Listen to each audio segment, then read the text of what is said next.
پیارے دوستوں، ویڈیو شروع کرنے سے پہلے آپ سے درخواست ہے کہ ہمارے چینل کو سبسکرائب کر لیں۔ کس شیر کی آمد ہے کہ رن کانپ رہا ہے، رستم کا جگر زیر کفن کانپ رہا ہے۔ مرزا سلاست علی دبیر، پیدائش 1803 عیسوی اور وفات 1875 عیسوی، اردو کے ان نامور شعراء میں سے تھے جنہوں نے مرثیہ نگاری کو ایک نئی جدت اور خوبصورتی سے نوازا۔ آپ کو میر انیس کے ساتھ مرثیہ نگاری کا موجد اور بانی کہا جاتا ہے۔ مرزا دبیر 1803 عیسوی کو دہلی میں پیدا ہوئے۔ انہوں نے بچپن میں ہی محرم کی مجالس میں مرثیے پڑھنے شروع کر دیے تھے۔ انہوں نے میر مظفر ضمیر کی شاگردی میں شاعری کا آغاز کیا۔ دبیر اپنے زمانے کے بہت بڑے دانشور بھی تھے۔ انہوں نے دہلی سے لکھنؤ کی طرف ہجرت کی، جہاں انہیں مرثیہ نگاری پر زیادہ بہتر کام کرنے کا ماحول دستیاب ہوا۔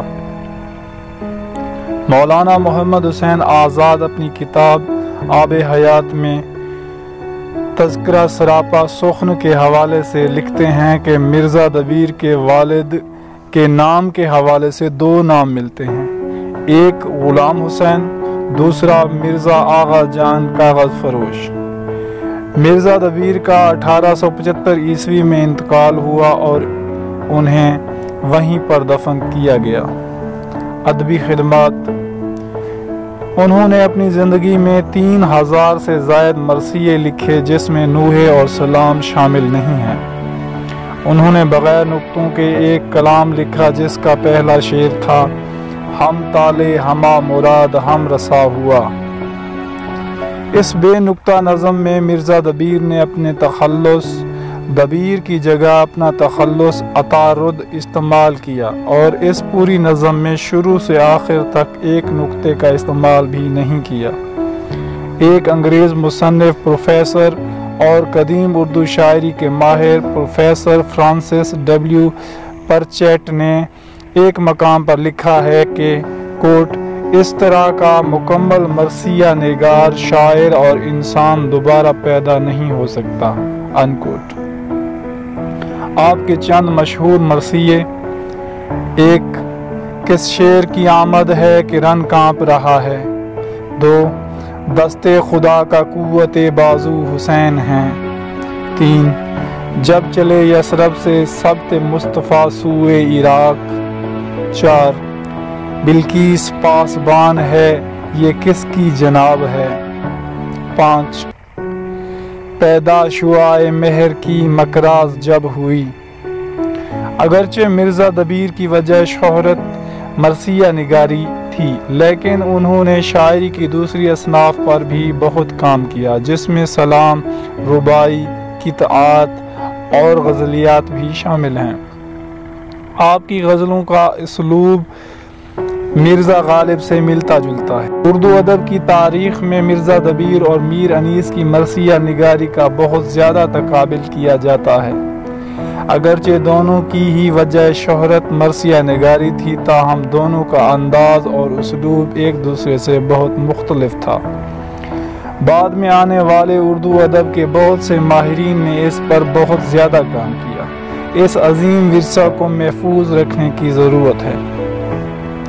دنیا کے مختلف مصنفین اور محققین نے مرزا دبیر کے کام پر جو کتابیں لکھیں، ان میں سے چند مندرجہ ذیل ہیں۔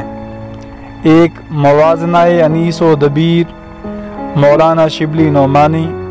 دو، انیس و دبیر، ڈاکٹر گوپی چند نارنگ۔ تین، مجتہد نظم مرزا دبیر، ڈاکٹر سید تقی آبدی۔ چار، مرزا سلامت علی دبیر، ایلڈر اے مینیو، انگریزی میں۔ اردو ادب کے شعراء کو سلام۔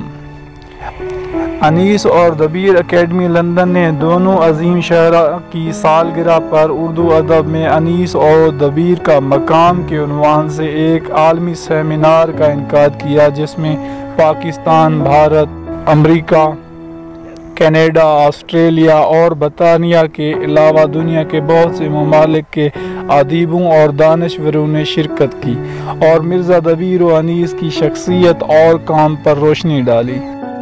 اسی طرح کا ایک اور سیمینار 27 اکتوبر 2009 عیسوی کو کراچی میں بھی منعقد کیا گیا، جس میں کینیڈا کے ڈاکٹر سید تقی عابدی نے انکشاف کیا کہ اردو شاعری میں میر انیس اور مرزا دبیر نے دنیا کے کسی بھی اردو شاعر سے زیادہ الفاظ استعمال کیے ہیں۔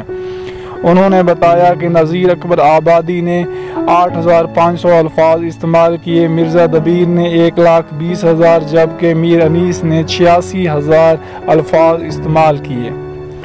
نذرانہ عقیدت 3 جنوری 2014 عیسوی کو مفس نوحہ اکیڈمی بمبئی انڈیا نے مرزا دبیر کو نذرانہ عقیدت پیش کرتے ہوئے مرزا دبیر کے مرثیوں پر مشتمل 35 ویڈیو کی ایک سیریز جاری کی، جس کا عنوان تھا مرزا سلامت علی دبیر کے سوز، جو کہ 8 مرثیوں پر مشتمل ہے۔ مدینہ تا مدینہ مکمل 28 رجب سے 8 ربیع الاول۔ بھارت کے مشہور نوحہ خان راحیل رضوی نے یہ مرثیے پڑھنے کا شرف حاصل کیا۔ وفات مولانا محمد حسین آزاد کی کتاب آب حیات کے مطابق مرزا دبیر کا انتقال 29 محرم 1292 ہجری بمطابق 1875 یا 76 عیسوی میں ہوا۔ انتقال کے وقت آپ کی عمر 72 سال تھی۔ ورثہ دبیر مرزا دبیر اور میر انیس نے اردو ادب پر خاص طور پر مرثیہ نگاری کی تاریخ پر انمٹ نقوش چھوڑے ہیں۔ انہوں نے مرثیہ نگاری میں بہترین اسلوب اور اصناف متعارف کروائے اور الفاظ کا بہترین چناؤ اور استعمال کیا۔ مرزا دبیر اور میر انیس نے مرثیہ نگاری کو جو پہچان دی وہ صرف انہی سے منسوب رہے گی۔ ان کی مرثیہ نگاری نے برصغیر پاک و ہند کے معاشرے پر بہت زیادہ مثبت اثرات مرتب کیے ہیں۔